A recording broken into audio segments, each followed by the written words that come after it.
vai trazer alegria à cidade de Deus, a morada do Altíssimo. Vamos pensar um pouquinho. Os braços do rio vai trazer alegria à cidade de Deus, a morada do Altíssimo. Queridos irmãos, podemos sentar. Queridos irmãos e irmãs, acho que vocês acharam esquisito, né? Basílica de Latrão. E por que essa dedicação a essa basílica? E primeiro eles dizem que foi a primeira do mundo. Enquanto basílica, sim. Mas enquanto igreja, não. Já havia as outras. Com a morte de Cristo, qual foi a tarefa de Pedro? Vocês lembram? Não foi construir a igreja, templo, dentro do território de Jerusalém? Agora, com a perseguição ao cristianismo, ela só foi possível fora dos muros de Jerusalém, que dentro dos muros de Jerusalém foi com muita pressão, muito sufoco, muita morte entre cristianismo e judaísmo. Mas o que abraçaram a Cristo, a partir de Pedro, começaram a construir a sua igrejas dentro do território de Jerusalém. Para o mundo governado pelo Império Romano, não. Ele não deixava. 300 anos depois, quando Constantino, imperador de Roma, uniu o cristianismo ao Estado. Lembra a história, aquela história da igreja e da coroa? A coroa Estado é a união do cristianismo com o Estado. Tornou-se a religião oficial.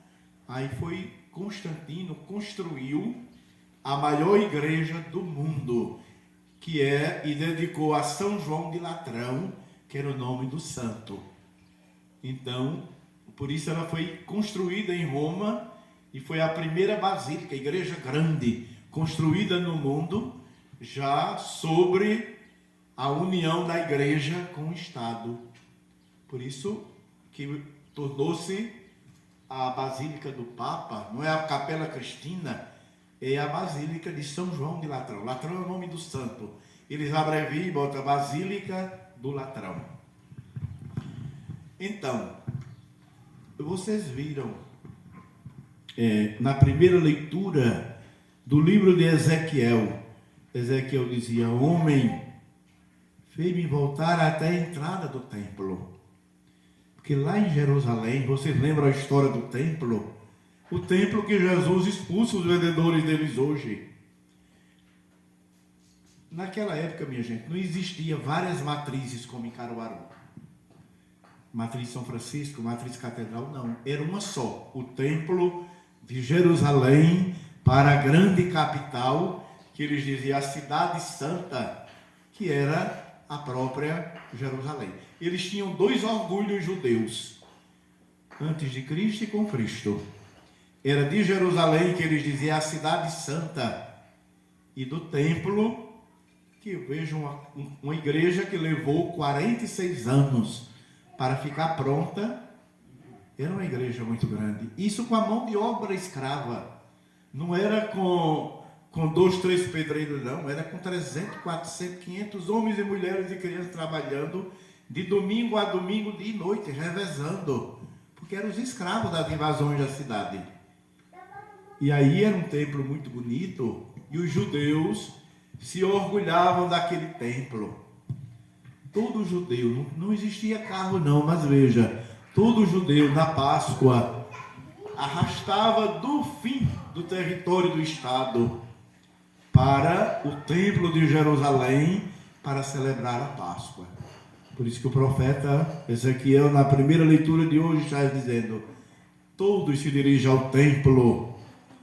No templo havia um rio que eles cortaram por debaixo do templo para servir na limpeza do templo. Eles deixaram o rio subterrâneo. Aí eles diziam: esse rio vai para a direção leste. Eles diziam: ele tem um braço, como diz o Salmo, e esse braço vai levar a morada de Deus, que era o próprio templo, a própria igreja de Jerusalém, a morada do Altíssimo. Ele dizia que Deus morava ali.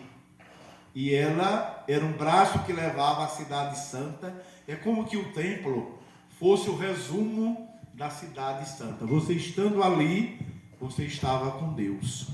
O profeta Ezequiel diz: e essas águas jorram do lado direito. Então ele me disse, Ezequiel dizendo que o próprio Deus disse a ele: essas águas correm para todo canto, por debaixo da terra subterrânea, ela vai para o oriente e para o ocidente, ela irriga o vale do Jordão, ela desemboca nas águas salgadas do mar. Mas no fundo eles diziam o seguinte: o templo era o lugar de se encontrar com Deus. E do templo, aqueles que morriam por essas águas eram levados para o mar.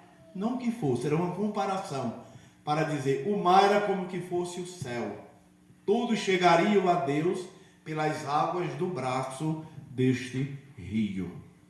Já Paulo, evangelizando os coríntios, você sabe que Corinto era uma cidade portuária, repleta de banquetes, de cabarés, de prostituições à noite. Aí Paulo diz, olha, mais do que o templo de Jerusalém, é os vossos corpos alicerçado como construção viva do Senhor para obter a salvação. Alicerce a vossa vida, vossos corpos, o corpo de cada um de nós. É um templo vivo que deve ser alicerçado em Cristo. Paulo se baseia em Mateus capítulo 7, aquela pedra do que o homem constrói, a rocha, a sua casa e nada derruba. E Paulo diz, esta casa que é teu corpo, alicerçada em Cristo, ela traz a força do Espírito Santo de Deus, ela é a tua morada, cuida do teu corpo, porque ele é morada de Deus, ele é morada do Espírito Santo, e é o corpo de cada um de nós, é como que fosse o santuário de Deus, e vós sois este santuário para Deus habitar. O que era que Paulo estava dizendo? Os nossos corpos não podem se dar à prostituição, não podem se dar à criminalidade, ao assassinato, à violência que era próprio deles, porque o templo vivo de Deus. Aí veja, como o ser humano é engraçado. Eles tinham uma loucura pelo templo de Jerusalém. Eles tinham uma obsessão. Era uma obsessão tão grande que Judeia e Samaria até hoje são vizinhas de município. Mas a Judeia, ela tem o rio Jordão. A Samaria é seca. Samaria, para cair uma gota d'água é muito difícil. Não tem rio, não tem nada. E os judeus anarquizavam dos samaritanos, porque eles não tinham nenhuma capelinha para rezar. Veja que município seco, pobre, castigado pela seca, pelas guerras, pela fome, pela lepra da época. Eles não tinham condições de fazer uma capela para rezar. Eles acreditavam em Deus. Mas como a seca era grande, eles subiam para o monte. Na Bíblia o monte era o lugar da reza. Eles subiam para o monte Garazim e rezavam debaixo de uma árvore. João capítulo 3 ou 4, aquele episódio da Samaritana. Lê lá o rodapé que a Bíblia explica isso.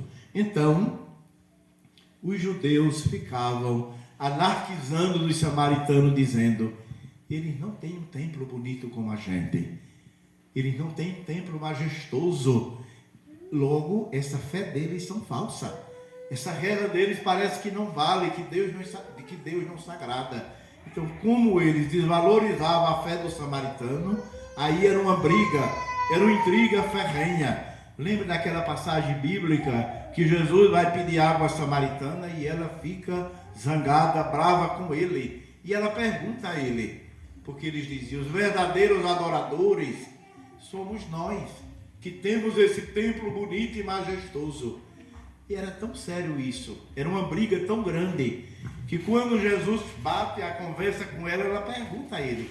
Lê lá o trecho da Samaritana, não estou lembrado bem, se é João, capítulo 3 ou capítulo 4. Em casa, dê uma leitura, procure lá. Jesus conversando com a Samaritana, ela pergunta a ele, e onde estão os verdadeiros adoradores? lá em Jerusalém, como quem diz que tem um templo bonito, ou nós da Samaria que não temos nada, estamos debaixo de uma árvore no monte. Ele diz: mulher, nem está lá nem cá, está em espírito e verdade, isto é, está no teu coração. Tu és o templo vivo de Deus, está na tua fé. O teu coração é o verdadeiro templo. Lembra quando Jesus disse para vocês, só ter uma ideia da briga, não havia hotel nem pousada naquela época. Quando você ia dormir num povoado, que ia dormir nos arredores da cidade, debaixo das árvores, tinha que mandar avisar, para eles não pensarem que era ladrão, ou alguém que ia tocar fogo na cidade. Eles tinham muito esse costume, a cidade era pequena, e eles matavam mesmo. Eles tinham que mandar avisar para não morrer à noite. E Jesus manda avisar um povoado da Samaria que ele vai dormir lá com os discípulos. E mesmo sendo Jesus, eles disseram: judeu nenhum dorme aqui. E os discípulos ficaram zangados e disseram a Jesus: Senhor, vamos mandar fogo do céu para acabar com esse povoado desgraçado?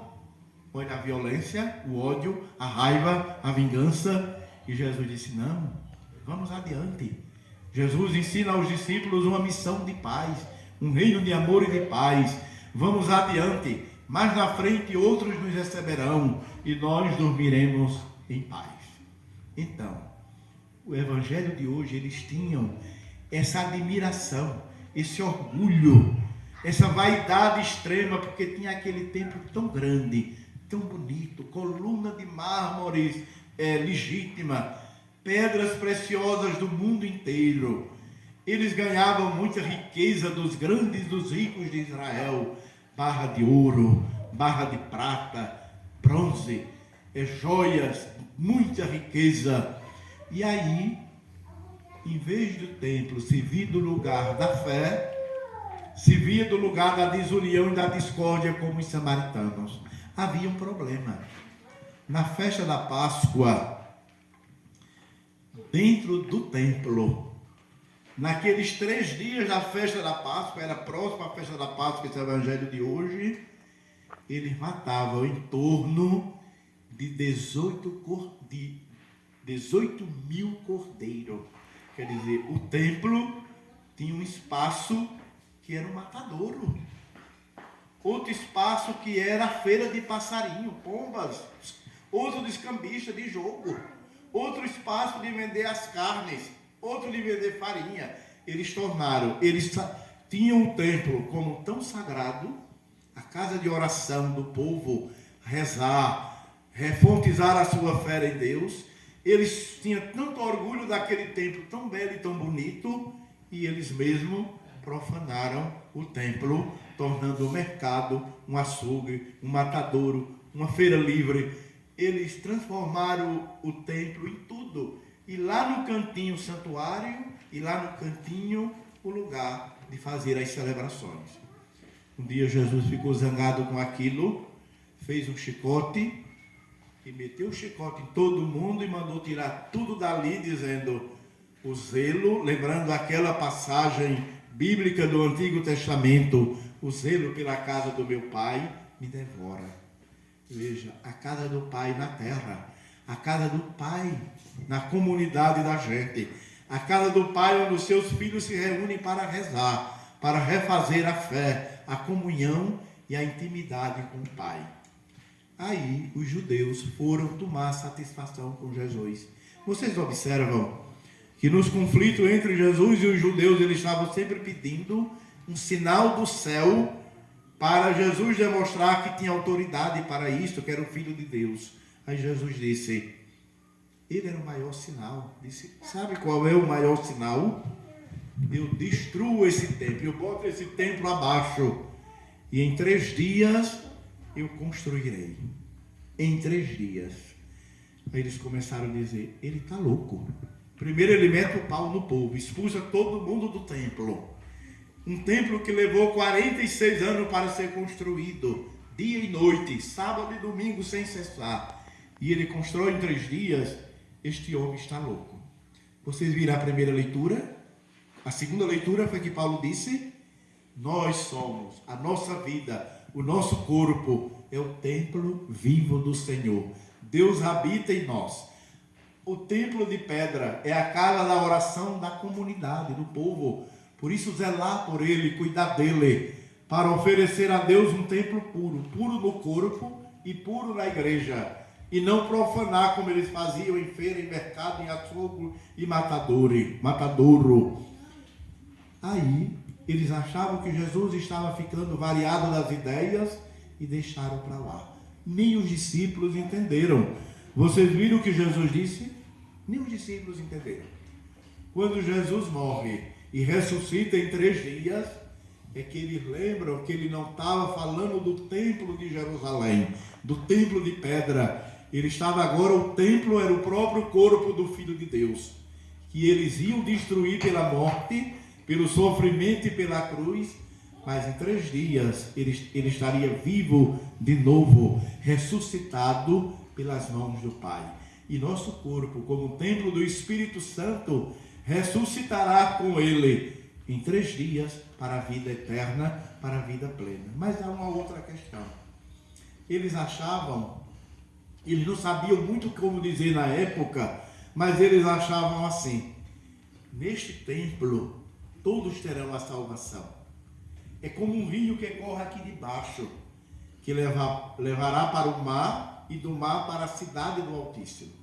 Só que eles não sabiam distinguir bem qual era a cidade do Altíssimo, se era o céu ou se era Jerusalém. Porque eles tinham que Jerusalém era a cidade do Altíssimo. Aí Jesus está dizendo: não, Jerusalém, por mais sagrada que ela seja, ela é uma cidade humana. Ela é uma cidade de homens e mulheres. Ela é uma cidade da terra. Este rio, que é a salvação, levará para Jerusalém celeste, para a morada do céu, onde nossos corpos, como templo vivo de Deus, e assim nós o conduzimos, terá a alegria da Jerusalém celeste, da eternidade na morada do Altíssimo. Então, 2 coisas o Evangelho de hoje nos ensina.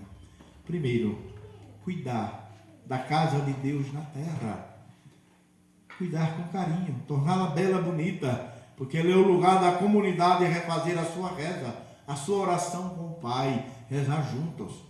Cuidar de nós como corpo, templo vivo de Deus, que ressuscitará ao 3º dia para a vida eterna, para Jerusalém do alto, para a vida eterna e para sempre. Amém.